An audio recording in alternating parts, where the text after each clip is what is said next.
Hello everyone, it's Kat here from Spotlight with Kat Siggers, and before we jump into the interview today, I just wanted to let you guys know what I've been up to. This week actually is the release of a video game I did last year. So last year I was part of the cast for Karma the Dark World, which is a PS5 game. Literally the demo has just been released like this week, and it was such an interesting experience for me. It was the first time I'd played multiple like NPC roles, and I played everything from like a small child who was crying for help to a possessed old lady. So it was a horror game, and if you know me, you know I cannot stand horror, but actually I think what it kind of did was get me out of that like scared horror scenario. Like horror's not quite so scary anymore because I've literally been a part of it. So here on Spotlight with Kat Siggers, we have a lot of exciting things coming your way in the near future, but today we've got a very, very exciting special guest. You will know her from Star Wars. So Star Wars is something that has been in my life ever since I can remember. My brother is a massive Star Wars fan. Actually, when I told him that I was in a video game, he was like, "Is it Star Wars?" I was like, "No." But he does that with literally every audition I have or every new job I've got. He always assumes it's Star Wars. But yeah, Star Wars is something that has been in my life for a very, very long time. So it's kind of a privilege now to get to speak to the people who are in Star Wars. I think Star Wars as a franchise is one of those films that it allows you to escape the real world in a way that is fun, it's exciting, but it's also super meaningful. A lot of the storylines in Star Wars are about hope, and I think what a wonderful thing to do. I mean, there's also a lot of action and also a lot of evilness, but there's also a lot of good being done. So we have Diana Lee Inosanto on with us today, and she, as you probably know if you're a fan of Star Wars, she plays Magistrate Morgan Elsbeth, and who is a baddie, but a baddie I think because she's trying to save her people and she's kind of trying to get things going again for them. So I feel like she is bad, but she thinks it's for the right reasons, but we will get her take on that in this interview today, I'm sure. Diana is also a martial artist, and that really played into her character. It massively played into her fighting scenes, and film is so incredible for allowing you to show your special skills, and martial arts is obviously one of hers. Her father, Dan Inosanto, he was like best friends with Bruce Lee. Bruce Lee is her godfather, and you know, she just comes from that martial art royalty that is just it's actually incredible what they can do with their bodies and with their skills as well. So I'm very excited to talk to her today, and I'm pretty sure we're going to be up for a cracking interview.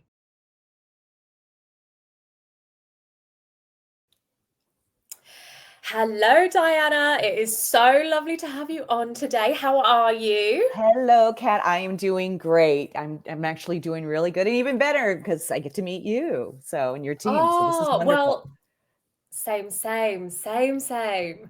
I'm going to dive in straight away with a Star Wars question.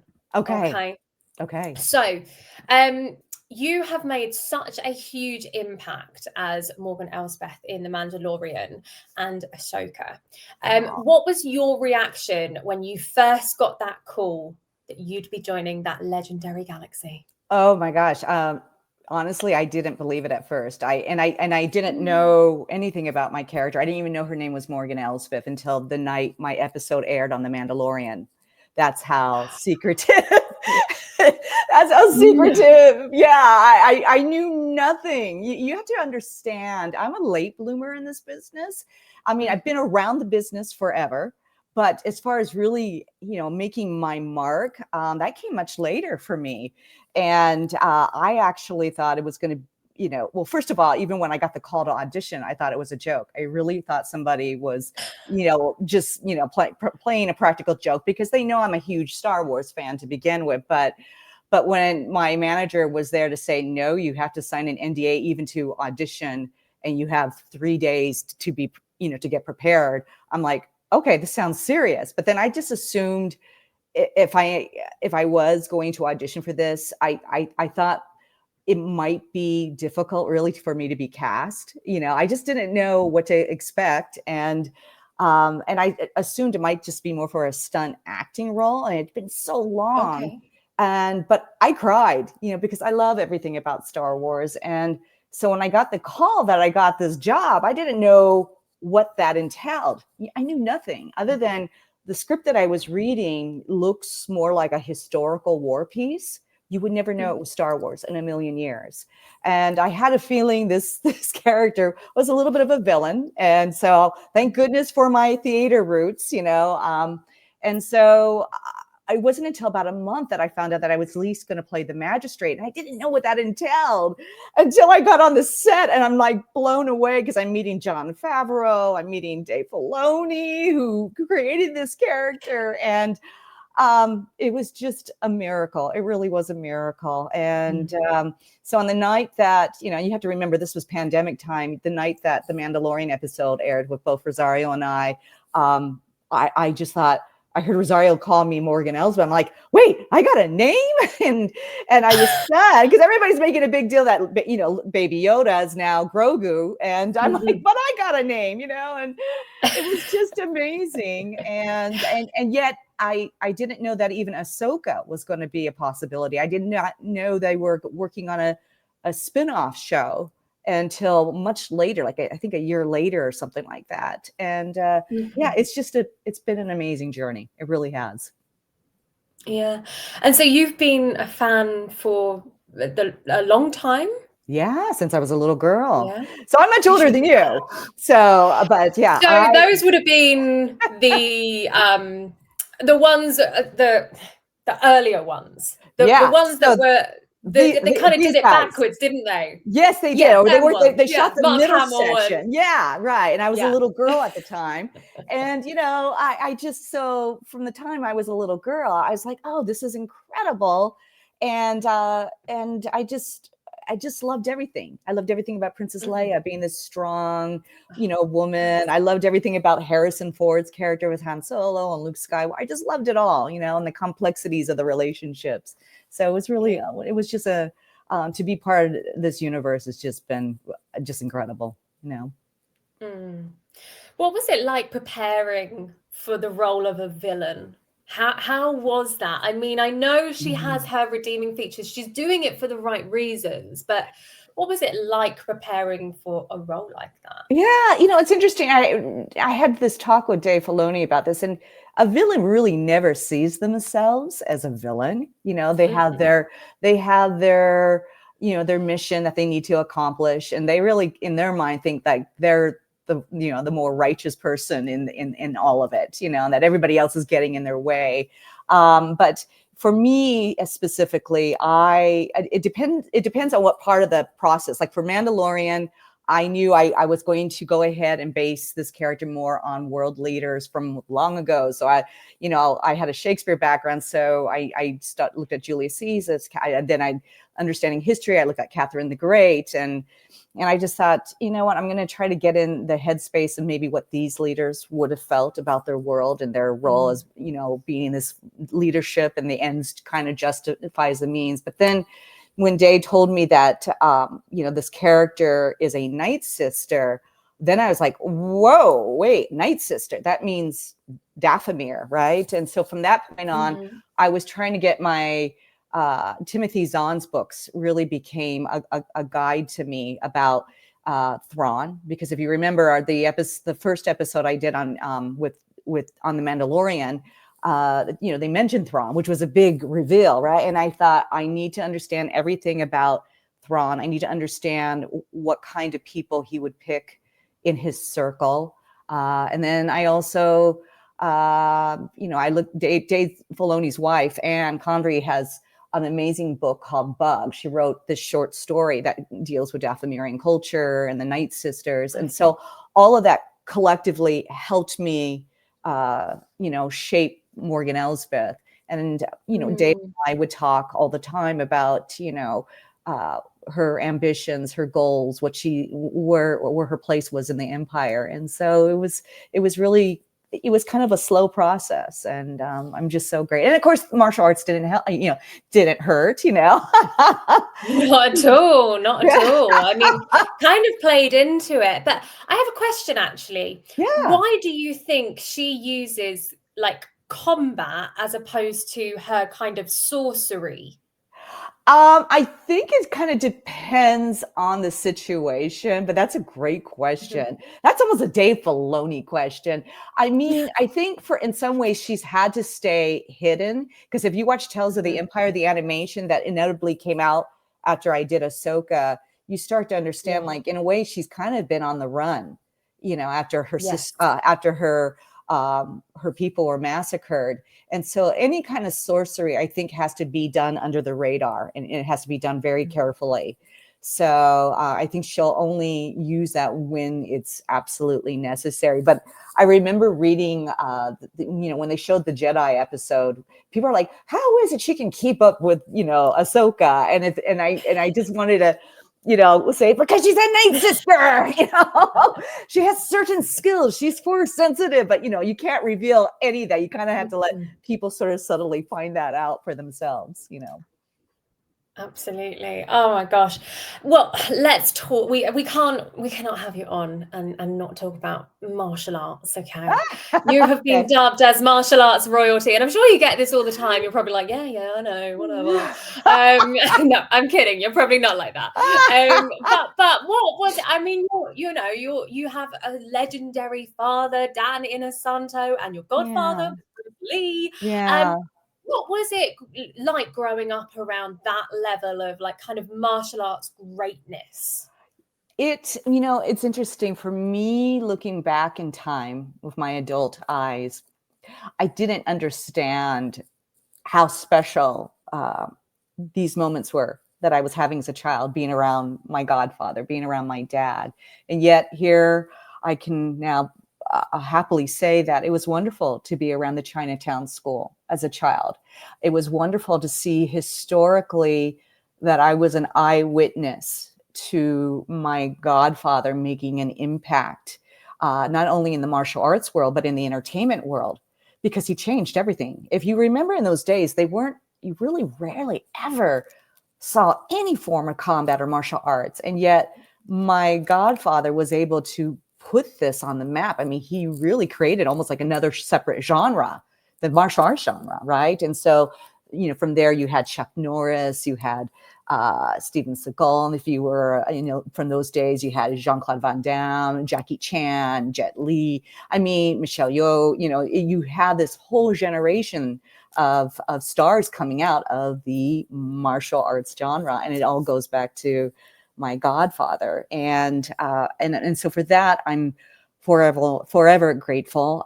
I think too, my dad being his kind of right hand man, they also helped shift and change martial arts just in general philosophically. And so this is where you have the birth now of UFC. If you talk to anybody in the UFC world, like Dana White, he'll say, your godfather is the man, the godfather of martial arts or mixed martial arts. And so you're seeing these different branches, I'm even seeing, for years, even going back to when I was a little girl, my dad had an opportunity to work with the Dallas Cowboys and introduce martial arts to them and how it could be utilized in the game of football. So it is truly extraordinary. And then, listen, I have to say, my godfather had an impact on women coming into martial arts, because he really believed that women should have their place to learn martial arts. I saw your beautiful interview with Catherine McNamara, who, I don't know if you know this, I used to train her, actually. No way. I trained her for a while, both my husband and I, when she was doing Shadow Hunters. And so when I look at it, it's such a small world, and I'm so you proud can't write of her. This stuff. Yeah, and it's such a small world, and I'm so proud of her, because I just thought, this is so amazing that I get to see this beautiful young actress, and she's already athletic and naturally gifted. So training her was like a breeze, And so it's so fun for me to see women now doing action, women competing in martial arts and sports, and So you know, when you're asking me about my godfather and my dad, I mean, this is to me what they have brought forward. And now we have, you know, huge movie franchises like John Wick. All those guys are from my dad. So in a way, they had that lineage from my godfather, and people don't even know that, you know. So here we are. And I guess in a way, that's how you can be on screen and do what you do as well now, in a way. Yeah.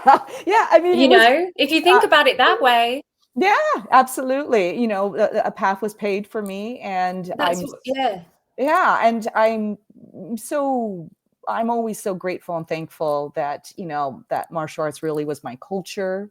It's my roots, my heritage. I just never knew that it would play out one day in Star Wars. Never knew that. So I mean, no, but yet here we are. Here we are. Yeah, you know what's so crazy is how, I don't know if you heard how they found me, but it was Dave Filoni on Google. You know, they knew for this role. I guess from what I understand, is he and Jon Favreau were having a talk because they knew they wanted the magistrate to be a woman, and they felt that there needed to be a woman that had a command of martial arts, and so Dave was on a personal mission, I guess, to kind of look for himself. And so he was on Google and he put down a woman martial artist or badass woman martial artist, something like that. He jokes, and that's how he found me, from an old independent film that I wrote, directed, produced, and starred in. And he goes, "Huh, who's this?" And then he looked up at my background and he goes, "Wow, well, let's have her come in and read." And that's how it all began for me. Google. So they contacted you? Yeah. Yeah, it was Dave discovering me. Wow. Yeah. I mean, that's so funny that they Googled that like kind of search word. Yeah. You know, it's like Googling like a local tradesman to come in and you know what I mean? It's like Google it. Like Google. Google. And it was so funny because, you know, this independent film I did called The Sensei from like 10 years earlier. I just assumed, you know, that I never assumed anybody would even find it, you know, and that's how he ended up stumbling upon the trailer to my film. And you never know how the world is going to work out a pathway for you. And yet sometimes it does. You know, when I did my film back then as a filmmaker, I just hoped, okay, I need to take a risk like the way my godfather did, but a calculated risk by writing my own material, by shaping my own path. And so, because that's what my godfather did when he was alive, because nobody in Hollywood was giving him a break. And he knew that it was really up to him to try to formulate his own material. And so that's why he went back to Hong Kong and started doing all these films. And lo and behold, you know, that it all worked out, you know. It did. You just never know when it's going to happen as well. I think in our industry, it's like one day you're just doing this, and the next it's like, oh, hang on a minute, that crazy has happened to me. Yeah, it's about the love of it, isn't it? That's why you stay there. Yeah, absolutely. I mean, even though I was much older, you know, when I was cast for this, you know, I always had a love of acting and the arts. So I never was going to ever give it up. You know, I still had my other gigs as a martial arts teacher. Thus, that's how I knew Kat, you know. But, you know, you just never know. Yeah. You don't ever know. And let's talk about your film for a moment. It tackled some really powerful themes. So what I'd like to know is what inspired you to tell that story? Oh, thank you for letting me share. I found when I was younger, I was a stunt woman in Hollywood, but I wasn't always working all the time. So in between, I was a martial arts teacher with my husband. And so we would do seminars across the country and in Europe. And this is exactly what my father was doing too, right? And I started noticing at that time period certain themes of, depending on where I was at, I noticed people having to struggle. Like if you were a martial arts teacher, you know, should I allow somebody who's gay in my school? Will the community retaliate against me? And I thought, oh my gosh, you know, is this really a thing? You know, because to me, I've always felt that as a martial arts teacher, there's sort of this unwritten code, like we should always be there to help people and to help give them skills to defend themselves. And so Around that time period too, we had what we call the Matthew Shepard case. And if anybody's familiar with Matthew Shepard, he was a young gay gentleman living in Laramie, Wyoming, who was kidnapped and brutally beaten to death. And I just thought, enough is enough. If I can be a force for good and try to use my love of the arts to write about something that I think is important, I think I should. And so I wrote this story. And I just felt, I didn't want to just do some action film just to do an action film. I wanted to say something from my heart and my soul as an artist. And so that's why I wrote The Sensei, which deals with, for viewers that are watching this, about a young, teenager who's gay, and he is brutally beaten, and he is befriended by a woman martial artist who becomes his sensei and teaches him a way of how to deal with life. And it takes place during the time of the AIDS epidemic. And I'm so glad that I did this movie. I ended up meeting people, even on the political landscape, that were applauding my movie. And I ended up being invited to go to Washington, D.C. and meet with members of Congress. And I was given the American Courage Award. And so I never knew that my little film would have this bit of an impact. And for years now, I still get letters saying, thank you for making this movie. I feel like I'm seen, I'm heard. And and who knew that down the road, it would be a pathway to meet, everybody from Lucasfilm, so I'm very grateful. Yeah. I mean, and I think what you said there about people feeling seen and heard, I think that's such an important thing to do for film, for TV, for books, everything. I think it gives a landscape for people to feel like they're not so alone. Right, exactly. That's such a special thing that you were able to make that impact.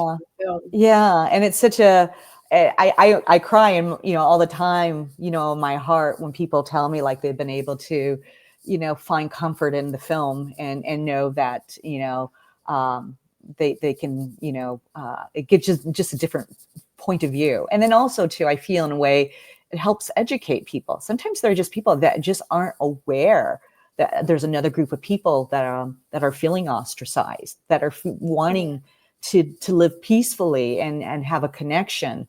And so I feel like I've been doing my duty as an artist, trying to convey those feelings. And it's a privilege, and it's a great thing to be able to team up with people that believe in you and are there to back your vision. So here we are. Definitely. Here we are. Kind of spinning it to a little cheeky question that I've got for you. Cheeky questions. All right, let's do this. Cheeky question. So when you were a kid, of course, presumably you knew martial arts from a very young age. I couldn't escape it. It was everywhere around me in our home. Did you ever get in trouble for knowing such a skill when you were younger? Did I ever get in trouble? Yeah, a couple of times. And my dad's like, you can't do that, especially with my brothers. Like, you should not be doing martial arts on your brother, because my brother and I would have these great fights, and they were epic. And my dad would have to divide us and go, "Hey, stop it," But for sure. Brilliant. I kind of think it's one of those things when you're younger, if you do know that skill, like you are just going to use it whenever you want to. Like I wish I knew a skill like that, like when I was younger. Absolutely. Oh my God, I too would have used it on my brother all the time. Oh yeah, they were definitely epic fights. It was it's so funny because I'm working on a book right now, so I talk about these sibling conflicts in the house. Yes. Sibling conflicts in a house that is all about martial arts, I'm sure. Oh yeah. Completely you different. should have seen it. Dating. Oh my God, dating was not fun in high school because my father had this amazing collection of swords and knives and weapons from all over the world. And so he realized that in order to have a presence in our home when he's not there, but I'm trying to bring a guy over, and he goes, I think I'm going to move my entire collection of swords and weaponry and armor right to the front of the house. So the moment you walk in through the door, that's what guys would see, you know? And it was so clever of my dad. I didn't even think about it back then, but I'm like, you're ruining my love life, Dad, you know? Yeah, but that was his way of protecting you in his own way. I do, Yeah, I get it. But like, very yeah, clever. come on, back off. Bring out the swords. Exactly. How funny. You go to a lot of like Star Wars conventions and like fan stuff. Yeah. What's your most memorable interaction from any and all of them? Oh, you know, that's really hard. Like, I loved doing Star Wars Celebration in London. That was so much fun, you know, when we were first introducing Ahsoka to everybody there. And I loved it because it was kind of, you know, thank goodness it was around the time that, you know, the pandemic was waning. And so I'm like, this is amazing. We're being flown out to London and we're going to connect with everybody, you know, all those beautiful fans. But, you know, I also have been definitely making a lot of appearances at other Comic-Con type events. And I think for me, what is always memorable is that a lot of people know that I'm the mother of a son with autism. And I wrote a children's book about that, actually, with my son doing the illustrations. So it's interesting when you're in this position because it connects you to people that, again, that theme of they feel seen, they feel heard. And so a lot of people will bring their children who have, you know, special needs, whether it's cerebral palsy, autism, Down syndrome, and they bring them to me knowing that they're going to be in a safe place. I'm going to take the time to talk with them as caregivers. I'm going to take the time to talk to their kids. And that's a very, I feel privileged. I feel honored. And I'm glad that I can be a voice to this community. I also love working with a lot of the members from the 501st and Rebel Legion. I don't know if you know who they are, but they are an international organization. They wear the costumes like the stormtroopers and from Darth Vader, but what their whole commitment is making appearances to children, particularly many of them who have terminal illnesses. And so they make a difference in people's lives. And so this path has been so magical for me that I can lock arms with these people and try to make a humanitarian difference, you know? And that's what's been so beautiful for me when I'm doing these Comic-Cons is I'm connecting with these other communities that I love and I admire them so much. And it's a beautiful thing. That's so inspiring to hear. I mean, because you could have told me about some silly interaction that you had, but instead you've told me about these beautiful interactions that you've had with people who really need it by the sounds of it. And people, what I've learned, the pattern and theme I'm seeing is in many ways, particularly with the special needs community, they love going to the Comic-Cons because they can dress up in a costume, right?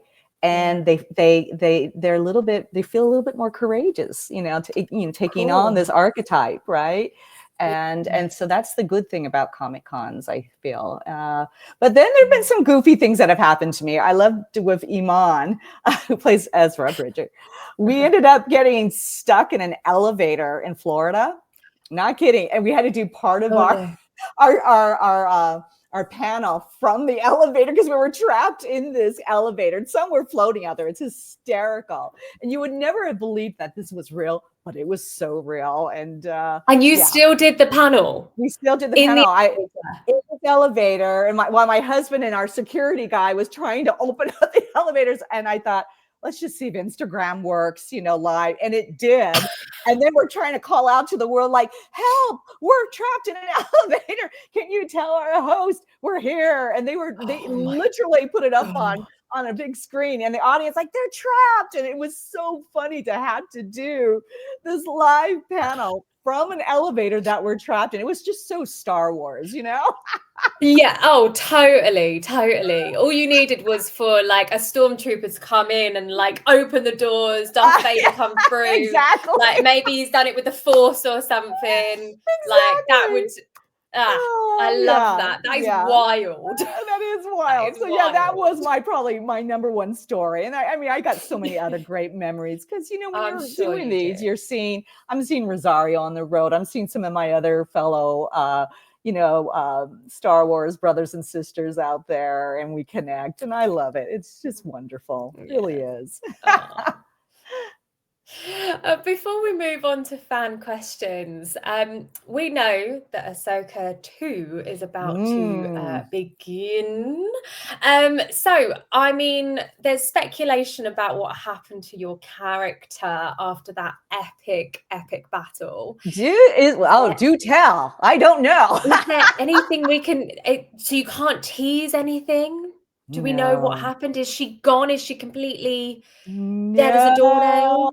Don't know anything. This is the beautiful thing about Lucasfilms is they have that amazing tradition going all the way to Harrison Ford, Bride and Mark Hamill, and Carrie Fisher about just keeping things secret, even from each other. And so they had that alive. So if there's anything, baking, I don't know. You don't know. I don't know. I was even stunned that they were going to do an animation on Morgan with Tales of the Empire, which is done really well, by the way. And so who knows? But right now, I've been enjoying the journey so far. And wow, that's it. Yeah, that's it. You're part of the Star Wars family now, by the sounds of it. I know, it's so crazy, right? It still doesn't compute sometimes. But yeah, it's a privilege. It really is. Yeah. So, fan questions. Okay. The first question we have comes from Laura in Las Vegas. And her question is, what was a characteristic or personality trait that you enjoyed portraying most as Morgan Elsbeth? Oh, good question, Laura. She's got grit. Resiliency and grit. Yeah, that's a really cool thing. And I kind of relate to that because if you're going to be in the Hollywood business and try to keep up with it, you got to have grit and you have to have resiliency. So yeah, that would be the trait for sure. Wicked. Next question comes from Scott in St. Louis. And his question is, which martial art is your personal favorite to practice? Oh, thanks, Scott. I love that question. It's interesting. I've gone through different phases. Of course, philosophically, I always love Uncle Bruce's philosophy about just approaching martial arts in general. And that's called Jeet Kune Do, right? That's the art and philosophy, which was already a mixture of martial arts. But I also enjoy Muay Thai. I also love Indonesian martial arts. I mean, that was the beauty about having my dad being Diana Inosanto and Uncle Bruce is they were always researching different martial arts. I love French savate, and most people don't even know what that art form is. I love anything dealing with weaponry. I love all the English martial arts. So, any kind of sword work I love. And so, yeah, I would say Muay Thai, and of course, Filipino martial arts. It's served me well. It has definitely served me well. Definitely has. Our next question comes from Brad in Toronto, and he has asked, what's one behind the scenes moment from filming Star Wars that fans don't know? Brad, that's a great, well, behind the scenes moment. I'm trying to think that they don't know, but I have to be careful. I mean, it could be what you ate for breakfast every morning. I mean, that's a behind the scenes moment. I think what people don't know behind the scenes is during the time when we were coming toward the end of filming Ahsoka, I loved seeing the skeleton crew cast. And I could see them from my window, which was sort of like my trailer. And I could watch like, oh, this is the new generation of the talent coming in. And what was so funny, the reason why they were so much on my radar is we had to be so careful not to bump into them because we were in our costumes. And so we were kind of told like, cover up, make sure the kids don't see you. They might have their cameras and want to take pictures of you. And so it was kind of funny, like down the corridor, like hiding and letting the kids pass. Yeah. So that's the fun part, is just having to hide from the other show that's also Star Wars. And They were adorable, and they're so talented. And yeah, that's one of the things I loved. And I, that was behind the scenes. So there you have it. What an amazing behind the scenes tidbit we got there. And our last question comes from Rachel in Texas. And she has asked, if you could fight with any character in Star Wars, who would it be and why? Rachel, that's a great question. I love that question. Who would I fight? Ooh, okay. Well, of course, Ahsoka, I can't say her because that's already happened. But there's a part of me, I like the Darth Vader guy. That guy. There you have it. Him. That guy. I don't know him. Never heard of him. I would love to spar with him a little bit. Why not? Why not? Why not? Go for it. Go for it. I mean, he'd be easy to beat. Come on. Yeah, she could hold her own, I think. Come on, you're a Night Sister. You'll be fine. Come on, exactly. So yeah, there you have it. Yeah, for sure. Wonderful. Wonderful. Oh, that was so great. Thank you so much, Diana. Is there anything you want to say? Any parting knowledge or wisdom you want to share with us today? Knowledge or wisdom? Well, I always just want to say, may the force be with you all out there. So thank you to all you fans. And Kat, you're wonderful. Jason out there, he's behind the scenes. You guys are awesome. And we appreciate our fans out there and your energy. And where would we be without you? To help us be seen and heard and to tell our stories. So thank you, Kat. You're so welcome. Thank you for today, Diana. Oh, thank you. All right, everybody, take care. All right. Okay. So, bye. Bye.